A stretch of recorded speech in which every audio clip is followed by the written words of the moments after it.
पाकिस्तान के खिलाफ एक मुनज़्ज़म 5th जनरेशन वॉरफेयर के बारे में, जिसके बारे में आजकल बड़ा चर्चा है, जिसमें हाल ही में 6 सितंबर को होने वाली स्पीच में चीफ ऑफ आर्मी स्टाफ ने बात की। 5th जनरेशन के बारे में हम सुनते भी रहते हैं, हाइब्रिड वॉरफेयर के बारे में हम सुनते भी रहते हैं, लेकिन बहुत सारे लोग मानते नहीं हैं।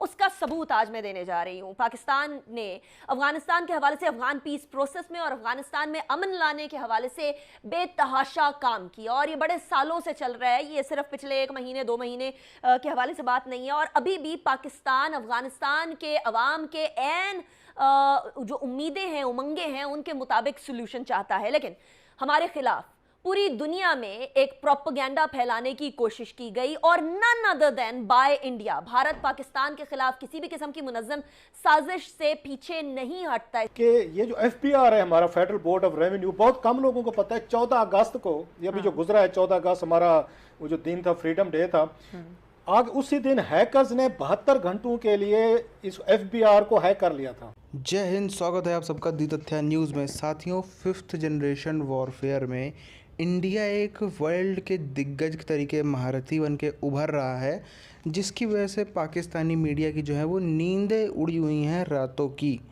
अब यहाँ पर हम देखें, जैसा कि इन्होंने खुद भी कबूला, इनकी साइटें, वेबसाइटें जो है 14 अगस्त को इनके इंडिपेंडेंस डे के दिन 72 घंटों के लिए हैक रहती, फिर भी ये कुछ नहीं कर पाते हैं पहले से वार्निंग मिलने के बावजूद। पूरी चीज़ क्या, उसकी तरफ हम चलते हैं। उससे पहले चैनल को आपने नहीं सब्सक्राइब किया, सब्सक्राइब करके बेल आइकन दबा लें। उनको तो ये आपको चेचनिया का आपने सुना है, उसके अलावा और इलाके रूस में हैं जहां मुसलमानों की आबादी काफ़ी है, तो इसलिए रशिया को भी आप इसमें एक डायरेक्ट मुलव्विस ही समझे। और यही वजह है कि अल्दो वो डायरेक्ट नेबर नहीं है, उन्होंने इसमें आपके बढ़ चढ़ के हिस्सा लिया। उन्होंने कॉन्फ्रेंसेस कराई जिसमें तालिबान को भी बुलाया। तो मैं ये समझता हूँ कि अगर हमने नेबर्स के साथ मिलके काम किया तो बहुत से जो मुमकिन खतरात हैं उनसे हम बच सकते हैं। अभी लग ही रहा है कि शायद हमें माजी से हमने कुछ सबक सीख लिए हैं। इमरान खान साहब जिस पे खड़े हुए हैं ना, जिस पे ये क्लीन पे बड़े ताकतवर, एक दिन पता चलेगा उन्होंने नीचे से क्लीन उन्होंने खींच लिया। नवाज शरीफ साहब को भी ऐसे खींचा गया था, भुट्टो साहब का भी। साथियों, जो एक टेक्नोलॉजी का मंच है उसकी तरफ दुनिया बहुत तेज़ी से शिफ्ट हो रही है, आप सब जानते ही हैं। उसके वॉरफेयर के जितने तरीके हैं वो भी आजकल आप देखते ही हैं।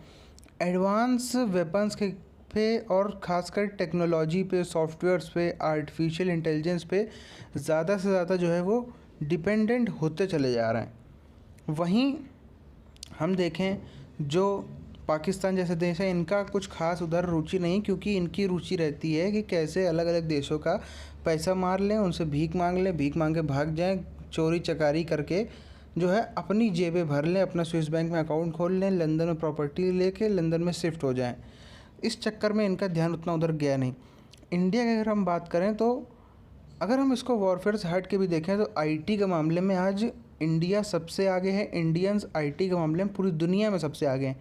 आप देख लीजिए, दुनिया की टॉप कंपनीज़ में को भी मजबूरन इंडियन CEOs रखने पड़ते हैं, और इंडियन जो है वो IT आज के टाइम पे इंडिया की एक ताकत माना जाता है। इसी के साथ साथ में IT के अलावा भी हम देखें, जो डिप्लोमेटिक तरीके हैं उन सब तरीक़ों में भी इंडिया आज इस स्थिति पे है, किसी भी देश को इंडिया के ख़िलाफ़ बोलने से पहले 1000 बार सोचना पड़ेगा। चाहे वो कोई भी देश हो, कितना ही उनके पास पैसा हो, कितना ही कुछ भी हो, उनको सोचना पड़ेगा कितनी तरीके से वो घिर जाएंगे। इंडिया एक बहुत बड़ी मार्केट है, कई अलग अलग चीज़ें हैं जिसकी वजह से वो जानते हैं घिर जाएंगे। और ना सिर्फ ये, आज इंडिया का कोई ऐसा कोई देश नहीं होगा, अगर हम 1-2 को छोड़ दें, चाइना पाकिस्तान जैसे, तो कोई और देश नहीं है जो इंडिया के साथ दोस्ती ना रखना चाहता। अब हमने जो देखा, ईरान के जो विदेश मंत्री आ रहे हैं, वो भी इसी में एक आगे की पहल है कि जितना भी अफ़गानिस्तान वाला मैटर है, पाकिस्तान जिसमें वो सपोर्ट कर रहा है, इसमें पूरी दुनिया इस समय इंडिया की तरफ देख रही है कि इंडिया ही यहाँ पर